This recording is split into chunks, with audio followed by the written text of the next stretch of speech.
ਪੀਰਨੀ ਨਾਲ ਸ਼ਾਦੀ ਕੀਤੀ, ਪਾਕ ਪਤਨ ਮੱਥਾ ਟੇਕਿਆ ਤੇ ਬਰੇਲਵੀ ਸੂਫੀ ਦੋਵੇਂ ਖੁਸ਼ ਹੋ ਗਏ।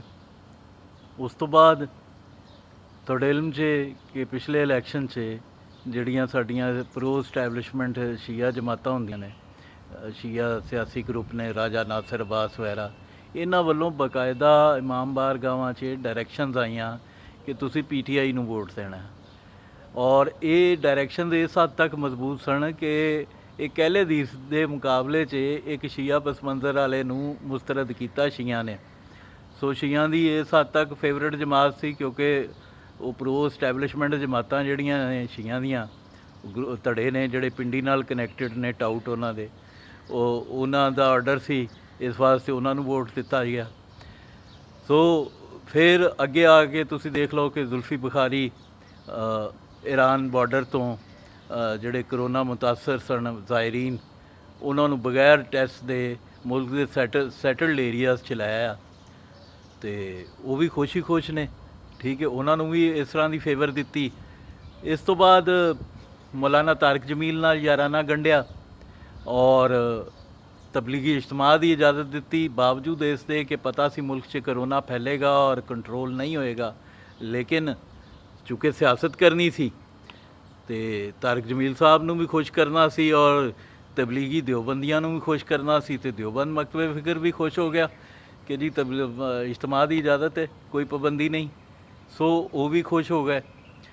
ਅੱਛਾ, ਹੁਣ ਪਿੱਛੇ ਇੱਕ ਤਬਕਾ ਰਹਿ ਗਿਆ ਸੀ ਦਿਓਬੰਦਾਂ ਦਾ ਜਿਹੜਾ ਕਿ ਮੌਲਾਨਾ ਸਾਹਿਬ ਤੋਂ ਜ਼ਿਆਦਾ ਕਨੈਕਟਡ ਨਹੀਂ, ਉਹ ਅਲੱਗਾ ਹੁੰਦਾ ਹੈ, ਉਹ ਜਹਾਦੀ ਤਬਕਾ ਹੈ। ਉਸ ਜਹਾਦੀ ਤਬਕੇ ਨੂੰ ਖੁਸ਼ ਕਰਨ ਵਾਸਤੇ ਸਟੇਟਮੈਂਟ ਦਿੱਤੀ ਗਈ ਕਿ ਉਸਾਮਾ ਬਿਨ ਲਾਦਨ ਸ਼ਹੀਦ ਹੈ। ਔਰ ਉਹ ਸਟੇਟਮੈਂਟ ਇੰਨੀ ਸੋਚੀ ਸਮਝੀ ਸੀ ਕਿ ਜਿਹੜਾ ਕੋਈ ਗਲਤੀ ਨਾਲ ਮੂੰਹੋਂ ਅੱਖਰ ਨਿਕਲਦਾ ਹੈ ਉਹ ਹਮੇਸ਼ਾ ਅਬਰਪਟ ਪਹਿਲਾ ਅੱਖਰ ਹੁੰਦਾ ਹੈ, ਅਤੇ ਪਹਿਲਾ ਅੱਖਰ ਇਹ ਸੀ ਕਿ ਉਹ ਉਸਾਮਾ ਬਿਨ ਲਾਦਨ ਨੂੰ ਅਮਰੀਕਨਾਂ ਆ ਕੇ ਮਾਰ ਦਿੱਤਾ। ਦੂਸਰਾ ਜਿਹੜਾ ਕੌਨਸ਼ੀਅਸ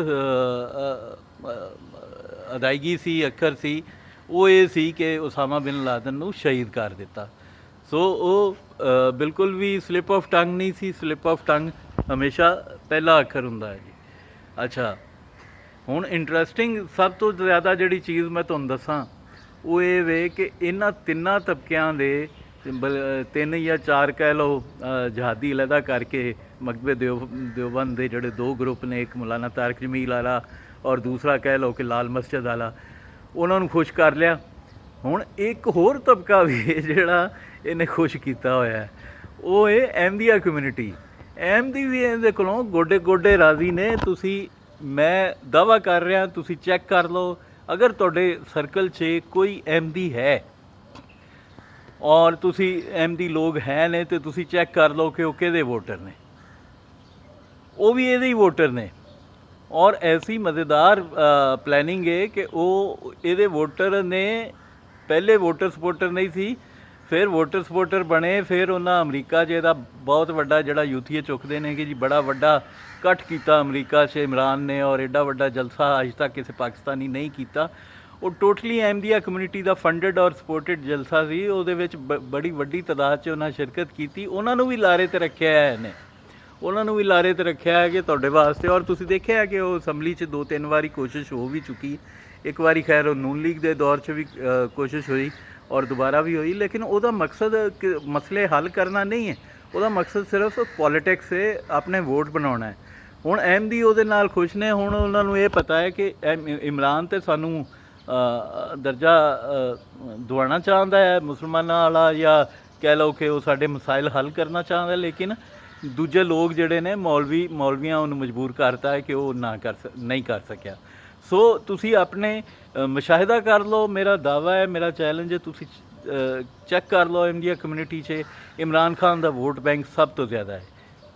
ਹਾਂਜੀ, ਅਤੇ ਮਤਲਬ ਬਿਲਕੁਲ ਹੀ ਇੱਕ ਕੰਟਰਾਸਟ ਜਿਹੜੀ ਚੀਜ਼ ਹੈ, ਉਹ ਜਿਹਦੇ ਸਾਰੇ ਫਿਰਕਿਆਂ ਨਾਲ ਇੱਟ ਕੁੱਤੇ ਦਾ ਵੈਰ ਹੈ ਜਿਨ੍ਹਾਂ ਦਾ, ਉਹ ਵੀ ਇਹਦੇ ਤੋਂ ਰਾਜ਼ੀ ਨੇ ਕਿ ਮਜ਼ਹਬ ਦਾ ਕਾਰਡ ਸ਼ਾਇਦ ਭੁੱਟੋ ਵੀ ਖੇਲਿਆ ਕਿਸੇ ਹੱਦ ਤੱਕ, ਮੀਆਂ ਸਾਹਿਬ ਵੀ ਖੇਲਿਆ ਹੋਣਾ, ਲੇਕਿਨ ਸਭ ਤੋਂ ਜ਼ਿਆਦਾ ਸਾਨੂੰ ਪਤਾ ਹੈ ਕਿ ਮਜ਼ਹਬ ਦਾ ਕਾਰਡ ਇੱਥੇ ਜਨਰਲ ਜ਼ਿਆਉਲ ਹੱਕ ਖੇਡਿਆ ਸੀ। ਔਰ ਜਨਰਲ ਜ਼ਿਆਉਲ ਹੱਕ ਦਾ ਜਿਹੜਾ ਪੁੱਤਰ ਮੰਨਿਆ ਜਾਂਦਾ ਸੀ ਜਾਨਸ਼ੀਨ ਮੰਨਿਆ ਜਾਂਦਾ ਸੀ, ਨਵਾਜ਼ ਸ਼ਰੀਫ ਮੰਨਿਆ ਜਾਂਦਾ ਸੀ, ਲੇਕਿਨ ਅਸਲ 'ਚ ਨਜ਼ਰਿਆਤੀ ਵਾਰਿਸ ਜਿਹੜਾ ਹੈ ਇਮਰਾਨ ਖਾਨ ਹੈ ਜਨਰਲ ਜ਼ਿਆਉਲ ਹਕ ਦਾ।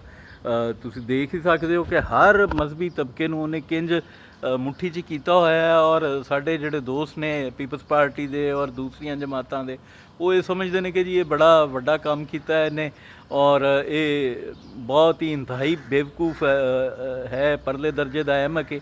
ਲੇਕਿਨ ਉਹ ਇਹ ਨਹੀਂ ਸਮਝਦੇ, ਉਹ ਬਲਕਿ ਆਪ ਅਹਿਮਕ ਨੇ ਅਗਰ ਉਹ ਇਹਦੀ ਇਸ ਕਲੈਵਰ ਸਿਆਸਤ ਨੂੰ ਨਹੀਂ ਸਮਝ ਰਿਹਾ। ਇਹ ਖੌਫਨਾਕ ਹੱਦ ਤੱਕ ਸੈਲਫਿਸ਼ ਆਦਮੀ ਹੈ। ਇਹ ਮਸਲੇ ਹੱਲ ਨਹੀਂ ਕਰ ਰਿਹਾ, ਪੋਲੀਟਿਕਸ ਕਰ ਰਿਹਾ, ਅਗਲਾ ਇਲੈਕਸ਼ਨ ਬਣਾ ਰਿਹਾ ਔਰ ਹਰ ਮਜ਼ਹਬੀ ਤਬਕੇ ਨੂੰ ਕੋਈ ਨਾ ਕੋਈ ਚੀਜ਼ ਦੇ ਕੇ ਚੁੱਪ ਕਰਾ ਕੇ ਉਹਨਾਂ ਦੇ ਮੂੰਹ ਬੰਦ ਕਰਕੇ ਅਗਲਾ ਇਲੈਕਸ਼ਨ ਕਰਾ ਰਿਹਾ, ਬਣਾ ਰਿਹਾ ਆਪਣਾ। ਔਰ ਇਸ ਹੱਦ ਤੱਕ ਬਣਾ ਰਿਹਾ ਹੈ ਕਿ ਤੁਹਾਡੇ ਇਲਮ 'ਚ ਇਹ ਕਿ ਲਿਬਰਲ ਕਮਿਊਨਿਟੀ ਜਿਹੜੀ ਹੈ ਸਾਡੇ ਪਾਕਿਸਤਾਨ ਦੀ ਸਾਰੀ, ਚਾਹੇ ਉਹ ਪੀਪਲਸ ਪਾਰਟੀ ਨਾਲ ਮੁੰਸਲਿਕ ਹੈ, ਤਹਿਰੀਕ ਇਨਸਾਫ ਨਾਲ, ਨੂਨ ਲੀਗ ਨਾਲ ਜਾਂ ANP ਨਾਲ ਜਾਂ ਕਿਸੇ ਵੀ ਜਮਾਤ ਨਾਲ, ਉਹ ਅਹਿਮਦੀਆਂ ਦੇ ਮਾਮਲੇ 'ਚ ਇਨਸਾਨੀ ਬੁਨਿਆਦਾਂ 'ਤੇ ਇੱਕ ਹਮਦਰਦੀ ਰੱਖਦੀ ਹੈ ਕਿ ਉਹਨਾਂ ਨਾਲ ਇਨਸਾਨੀ ਬੁਨਿਆਦਾਂ 'ਤੇ ਹਮਦਰਦੀ ਵਰਤੀ ਜਾਏ ਜਾਂ ਕੁਛ ਵੀ ਜੋ ਵੀ ਕਹਿ ਲਓ ਨਜ਼ਰੀਆਤ ਦਾ, ਉਹ ਵੀ ਅਹਿਮਦੀਆਂ ਦੀ ਵਜ੍ਹਾ ਤੋਂ ਉਹ ਵੀ ਬੋਲਣ ਜੋਗੇ ਨਹੀਂ। ਸੋ ਇਮਰਾਨ ਖਾਨ ਬੇਵਕੂਫ ਨਹੀਂ, ਇਮਰਾਨ ਖਾਨ ਨੂੰ ਬੇਵਕੂਫ ਸਮਝਣ ਵਾਲੇ ਬੇਵਕੂਫ ਨੇ। ਇਮਰਾਨ ਖਾਨ ਬੁਨਿਆਦੀ ਤੌਰ 'ਤੇ ਇੱਕ ਖਤਰਨਾਕ ਹੱਦ ਤੱਕ ਖੁਦਗਰਜ਼ ਆਦਮੀ ਹੈ ਔਰ ਇਹਦੇ ਤੋਂ ਰੱਬ ਪਾਕਿਸਤਾਨ ਨੂੰ ਮਹਿਫੂਜ਼ ਰੱਖੇ। ਜੋ ਹਾਲਾਤ ਚੱਲ ਰਹੇ ਨੇ, ਜਿਸ ਤਰ੍ਹਾਂ ਇਹਨੇ ਮੁਆਸ਼ਤ ਬਰਬਾਦ ਕੀਤੀ ਹੈ, ਜਿਸ ਤਰ੍ਹਾਂ ਇਹਨੇ ਪਲੇ ਕੀਤਾ ਹੈ ਹਰ ਕਿਸੇ ਦੇ ਸੈਂਟੀਮੈਂਟਸ ਨਾਲ, ਔਰ ਜਿਸ ਤਰ੍ਹਾਂ ਇਹ ਅੱਗੇ ਵਧ ਰਿਹਾ ਹੈ, ਉਸ ਤਰ੍ਹਾਂ ਲੱਗਦਾ ਨਹੀਂ ਕਿ ਸਾਡਾ ਕੋਈ ਮੁਸਤਕਬਲ ਚੰਗਾ ਹੈ। ਰੱਬ ਰਾਖਾ ਵੀਰੋ, ਆਪਣਾ ਖਿਆਲ ਰੱਖਿਆ ਜੀ।